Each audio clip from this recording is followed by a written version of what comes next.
Well, welcome everyone. Welcome to 100 Breaths, the podcast. The podcast that's not about me, it's about you and everything around us.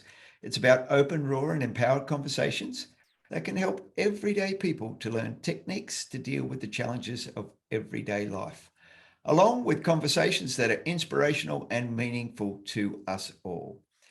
As we continue our journey here at 100 Breaths to make a world famous difference. Well, today's podcast is educational and inspirational. 2 years ago, I interviewed Dr. Sam Rogers from the Children's Medical Research Institute, and I felt it would be great to check back in with CMRI now that we are approaching the end of the Great Cycle Challenge 2022. There is no doubt what motivates the thousands of Australians who ride in the Great Cycle Challenge each year, knowing that fundraising for cancer research can save children's lives. The Great Cycle Challenge is now in its 10th year and has raised more than $34 million for the cancer research being done at CMRI. Every October, participants choose how many kilometres they want to ride and then ask their friends or business associates to sponsor them. Every rider has the same mission: to fight kids' cancer. So let me ask the listeners this. How would you feel if what I am about to share with you was happening in your family? Have a listen to this. Mum Sheridan has learnt in the last 6 months just how vital research is. In April, her 4-year-old daughter Quinn was diagnosed with acute lymphoblastic leukemia. I noticed this spot on her neck, then one on her armpit, then a rash all over her back, Sheridan said. When I Googled the type of rash I was seeing, leukemia came up and I had a bit of a panic attack. I nearly fainted at that moment, but I knew I just had to get her to hospital. At first, all Sheridan wanted was for Quinn to be cured. But then, when she saw the impact of chemotherapy, blood and platelet transfusions, along with lumbar punctures, she realized that more still needs to be done for kids with cancer. Quinn is now one of the faces of this year's challenge to inspire the riders. The only way they knew how to treat Quinn is through research. Sheridan had signed Quinn up to be part of a trial to learn about the impact of chemotherapy on her organs. At the beginning, you think, right, let's just get rid of this cancer. But then you realize these drugs are having a huge impact on her body. Whatever we can do to help the researchers find out more about that, we will do. Well, what a story. And this is just one patient, one child, one family of many thousands across the globe in this situation. So let me welcome Dr. Daniel Bucio-Noble to 100 Breaths from the Children's Medical Research Institute. Daniel holds a chemical engineering degree. He then completed a Master in Biotechnology, followed by a PhD in Chemistry and Biomolecular Sciences in Macquarie University in Sydney. His research project focuses on the use of proteomics in inflammatory conditions and the molecular pathway involved in these processes. He joined CMRI in 2018 as a research officer, where he continues his career in the proteomics field in the context of cancer research. Daniel is part of the ProCan Cancer Project, which is developing the world's largest database of cancer protein samples to help clinicians. The basic premise is this: the patient is diagnosed with cancer, sample is sent to the lab, ProCan searches its database to find a matching cancer sample from other patients. ProCan then tells clinicians what treatments have worked for patients with this cancer and what hasn't worked. It is all about personalised medicine, so there is less chance of relapse or using treatments which won't be effective. Can I just say, Daniel, I'm jumping ahead here and be prepared, because the last question I asked on 100 breaths of all of my guests is, who are you breathing for today and why? And I just wanted to jump in here and say today, well, I'm breathing for Quinn, and I'm breathing for Sheridan and her family. And that's who I'm breathing for today. So welcome, Daniel. It's great to have you on board. Thanks, Gavin. Thank you. Thanks for the invite. I'd just like to kick this off by asking you, how did you come to be a research scientist? I think it's always been part of an interest of myself to being curious. I've always wanted to be a scientist since I was a little kid, I guess. So I didn't know the field that I wanted to work on, but it's always been part of my interest to work on science and finding answers. So I think it's part of part of me. That curiosity that drove you? Yeah, that's right. Yeah. And what is a common myth about your job or field of expertise? I feel like many people think that working on science is a straight path, that you have a question, you take it to the lab, and you find an answer. Most of the time, science does not work in that way. It's more an intricate path in which you have a question, you take it to the lab, you analyze your results, and maybe you have to fine tune your experiments, going back to the bench, have a second, third, even fourth set of experiments, and you might not find the answer that you want, but it might take you to another question that you didn't think at the beginning. So I guess science is it's a difficult journey, but I guess at the same time it's interesting and rewarding to take your work to the final line and find an answer. So that's, I think, one of the most rewarding rewards that we can get in our field. Yeah, I like how you've worded that, because it's that really aligns for me in one way, where I have a never give up attitude, and Right. research really sort of aligns with that, doesn't it? Because it's all about that never give up attitude. It's about that we're going to just keep knocking down the barriers, and we're going to keep looking for a solution. And we could apply that same methodology and mindset to how we approach everything in life, couldn't we? Yeah, absolutely. Yeah. I mean, it's not an easy journey, but I guess it's all about like getting to your goal and take your work to the final line, I think. Yeah, you get to there and you say, well, wow, there's a amazing breakthrough. You know what? Now let's get in a new boat and let's start rowing. Yeah. And let's look for another one. Yeah. And you know, before you know it, you've had a lot of trips around the world and you've seen some pretty amazing things. Exactly. So it's about like enjoying the journey, as well, as you said, like, you know, I'm gaining like a new set of skills during this journey that I can use in my next project. So it's a rewarding process. Rewarding pathway. And yeah. In your opinion, what is the most important personality trait or strength someone would need to work in your field? I guess it's all about going back to the previous question. I think it's all about being patient. As I said, like maybe your experiment is not going to work once you get your results in the first approach, but maybe if you think through your analysis and think creatively and think better ways to improve your experiments, you'll have to go back to the bench and do like a second or third round of experiments, and maybe you will come up with the answer you were looking for.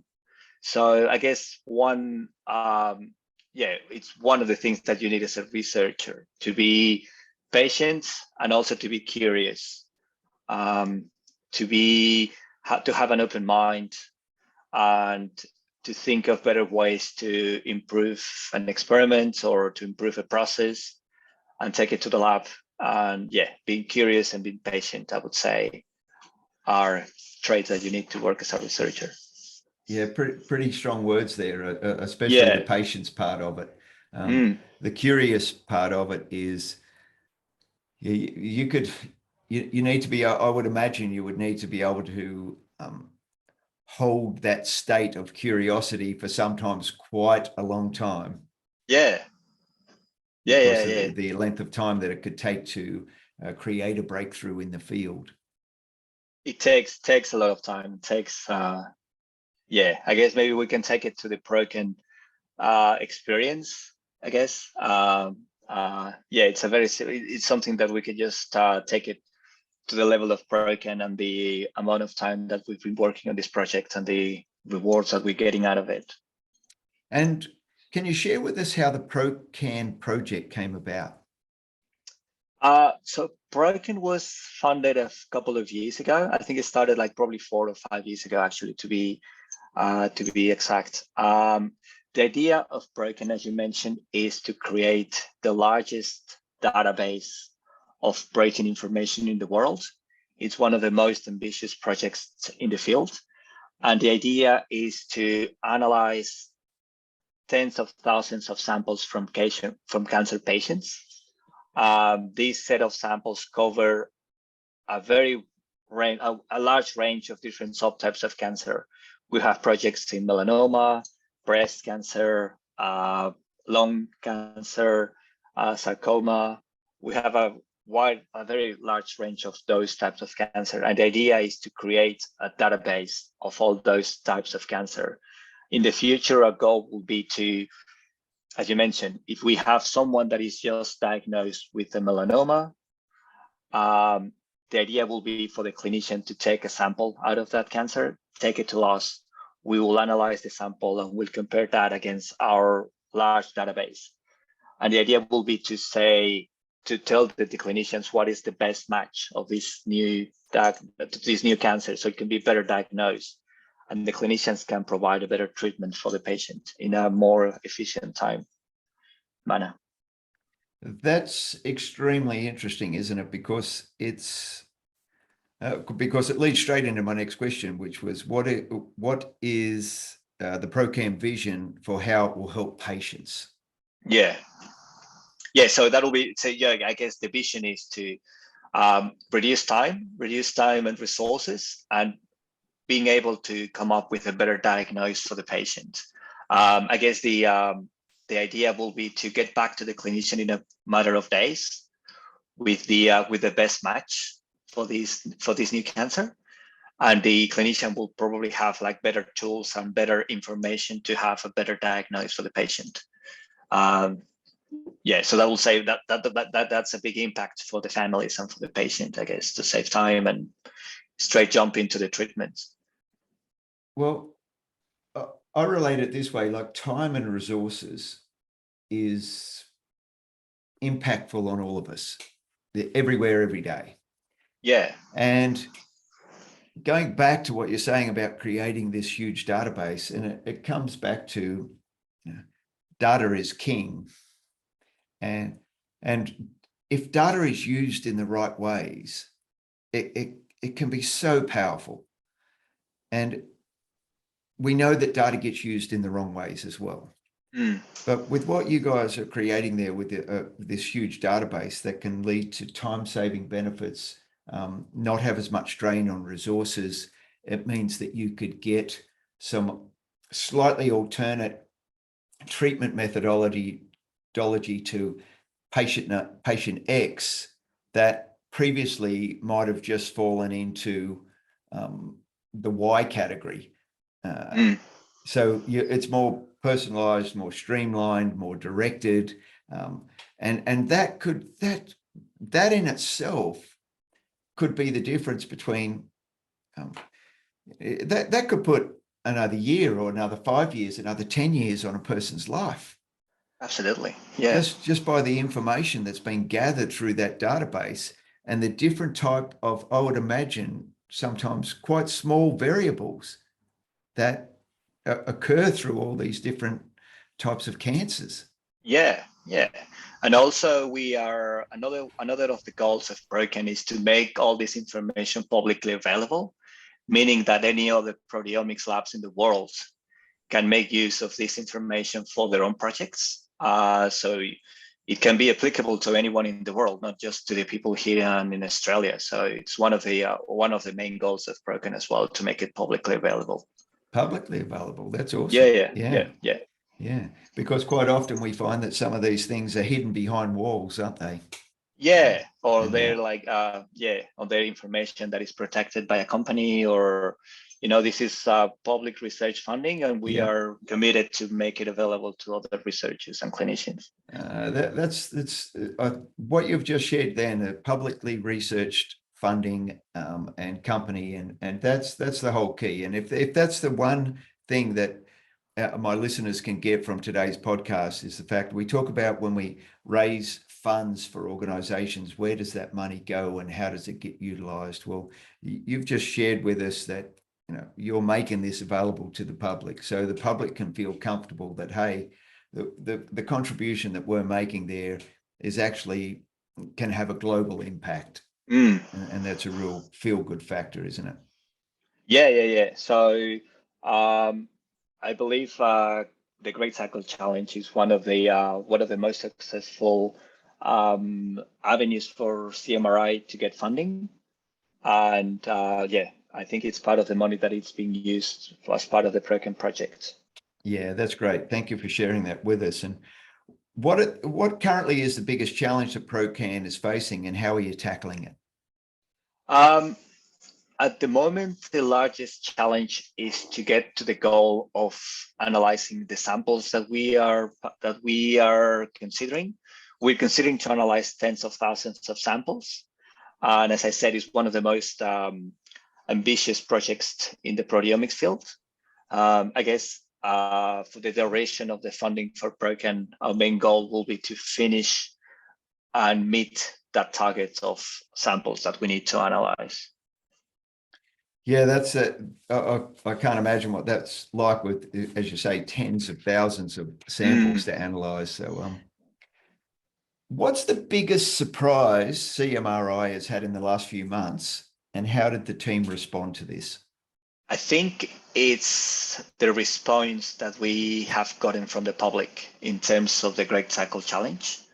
If I'm correct, I think we have raised more than $34 million since the Great Cycle Challenge started. And I guess it's been really satisfactory to know that all these response from the public has made a big impact on the funding that we do in CMRI and ProCan specifically. Yeah, and it's and the reason I wanted to revisit the CRMI and have another podcast was that when I interviewed Dr. Sam Rogers 2 years ago, we were talking about telomeres and the role that he was in a different department researching telomeres and the effect that they have on cells, etc. So it's great to get you in from a different perspective and just talk about the fact that now, my department or part of CRMI or CMRI is off doing this. Yeah. So we've got departments all around that, and it's like the cogs on a wheel, isn't it? If everyone can sort of click in together, we can get some breakthroughs. That's right. Yeah. So we are tackling cancer by different angles. So yeah, that's right. Great stuff. How do you continue to learn in order to stay on top of things within your role? So proteomics, it's a field that requires the operation of a set of machines known as mass spectrometers. So they're very complex machines and they require lots of attention and troubleshooting. So I guess one of the things of working at ProCan is to work with those machines, and we require continuous training in order to operate them in the right settings. So these machines, they're very sensitive to temperature and they're very sensitive to the environment. So we have to keep like in a very closed lab. So I guess it's one of the things that I've learned by working in ProCan is to operate those machines. So they're very sensitive and they're quite expensive. Like each of those machines, they cost $1 million. $1 million. And $1 million, yeah. And we have here in the lab, we have 7 of those machines operating on 24/7. settings. So yeah, so that's one of the trainings that we have here in ProCan to operate the machines for large periods of time and yeah, get the best information out of them. That's quite incredible, because I looked at some of the numbers of where we're at with the Great Cycle Challenge this year, and I think we might be getting close to about $5 million raised. Right. Yeah. Yeah. And if we think of that, and you've got one machine that costs $1 million each, and you've got 7 of them, there's $7 million for those 7 machines, and that can just help people realize the investment that's needed to, you know, through these research labs and that controlled environment. I can only imagine what the cost would of infrastructure to set up a controlled environment for those 7 machines. Now, I'm not even going to try and say the word of what you said before, because I have enough trouble saying proteomics. So yeah, that's right. I'll leave the big words to you. So we can just call it as an MS, or mass spectrometer. An MS. An MS, yeah. What's one lesson your job has taught you that you think everyone should learn at some point in their life? Yeah, I guess it's all about like improving yourself, always being curious to learn new things, and trying to use that in your current role. It's all about like self-improvement, I guess, and yeah, continue to make a difference in your everyday activities at work. That's our catchphrase here at 100 Breaths, and it's something that I live and breathe every day, is that we state quite openly, in our vision, our mission, and our community, is that we never set out to be world famous. We just set out to make a world famous difference. That's right. Because there's a huge distinction there. Yeah, I think it's something that we can share here in ProCan and CMRI, I guess. Yeah, awesome. What's one piece of advice you give to someone starting out in a career like yours? I guess it's being conscious that it's not a straight path, that it's requires a lot of work in the bench, in the lab, and also a lot of critical thinking and an open mind. It's a very rewarding job if you are interested in finding answers and finding solutions. It's not boring. It's a very interesting journey. But if you have like the drive to learn new things, to be curious and to be patient, I think it's probably the right job for you. Critical thinking, I like that. Yeah. And what time of the day do you get your best work done, do you think? It'll be in the morning after a cup of coffee. Yes, after your caffeine hit? Yeah, that's right. Yeah, well, look, I need my morning coffee as well. And sometimes I can even have a quick coffee before I even get out on the bike if I'm riding that morning. But look, I'm not going to give up one of my vices, and that's a great cup of coffee.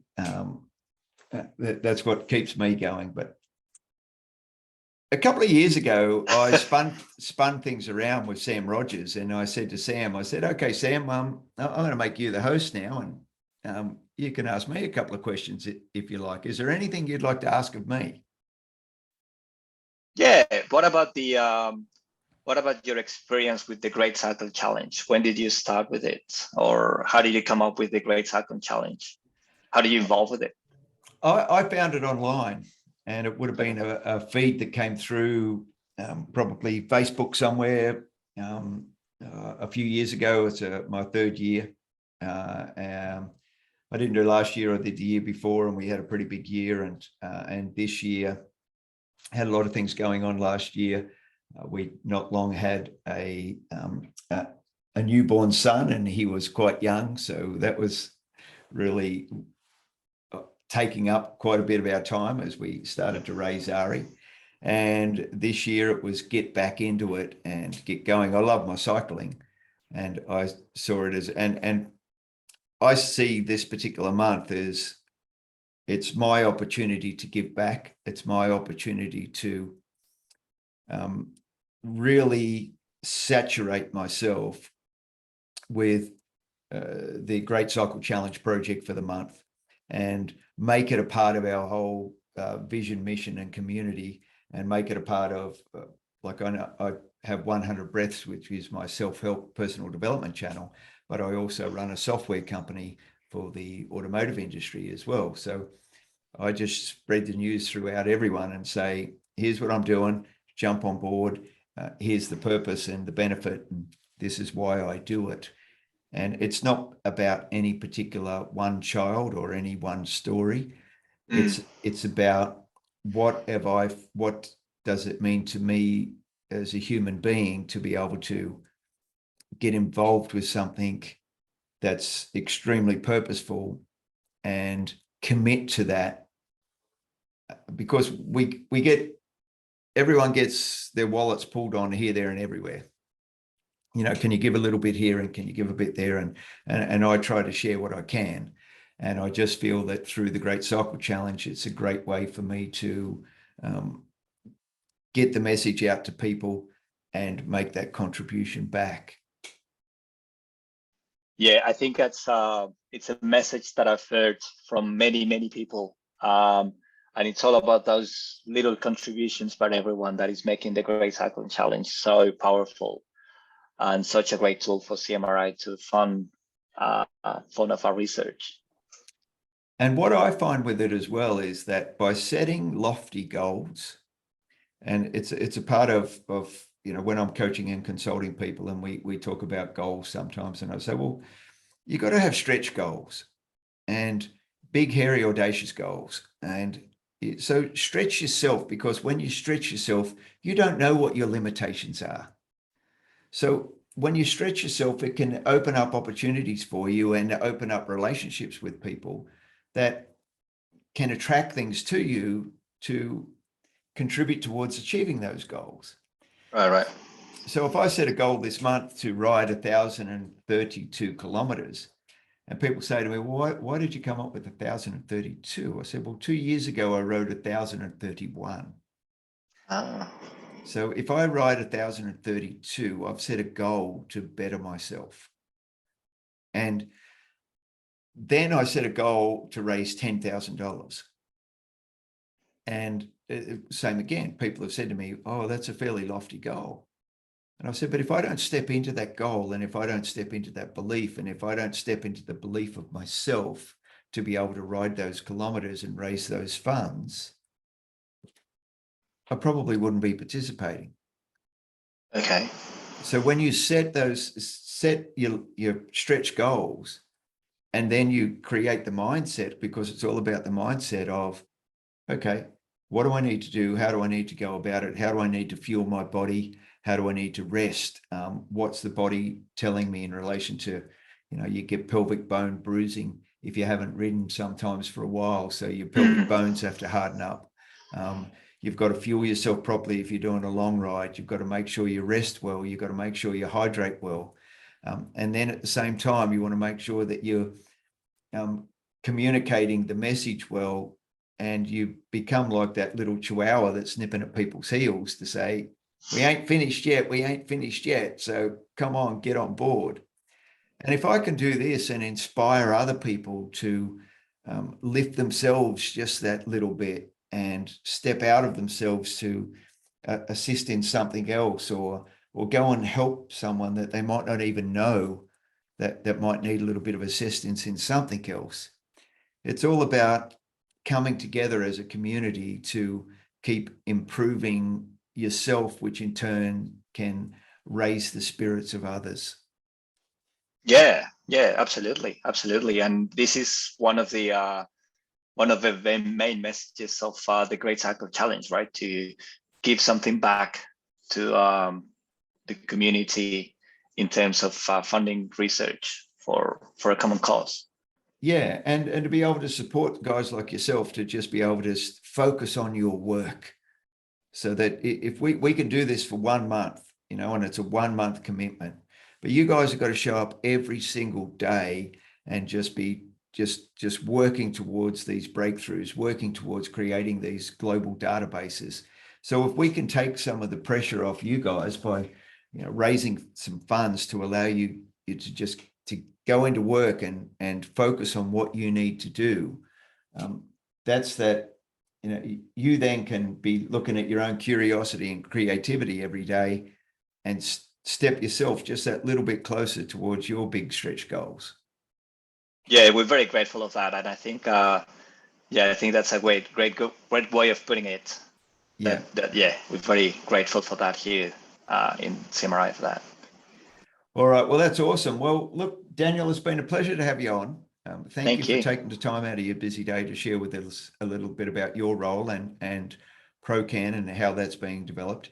I'm not going to try to close out with any big words of what you use with proteomics and other big things. I'll leave that to the experts, but I'll just share with our listeners just a little bit more about the CMRI. And the CMRI pioneered microsurgery, immunizations against lethal childhood illnesses, and care for premature babies, all of which has improved the lives of countless Australian children over the last 61 years. Today, CMRI is an independent institute and the site of world-leading research in the areas of cancer, neurobiology, embryology, and gene therapy. CMRI is affiliated with the University of Sydney and is a founding partner of Luminesce Alliance and the Westmead Research Hub. And you can find out more at www.cmri.org.au. And Daniel, we had it earlier in the piece and I jumped the gun. And one of the questions I asked as we close out today is, Daniel, who are you breathing for today and why? I guess I'm a bit inspired at the moment by our conversation. So I would say that I'm breathing for those families that are benefiting from our research in ProCan and CMRI. And that personal story that you mentioned, I think it kind of resonates here in the lab. So I think I'm breathing for those families and those children. Thank you very much. And along with, I'm breathing for Quinn and Samantha, her mum, and the family. That's who I'm breathing for today, but I'm breathing for all of the other kids as well. But not only that, for all of the team there at CMRI, because of the role that you guys play. So thank you for being a guest on 100 Breaths, the podcast. We truly appreciate it. And thank you for all the wonderful work that you do. Thanks, Gavin. Thanks for the opportunity. See you soon. Thank you. Okay, well, I'll just close out on the recording. So I'll just stop that.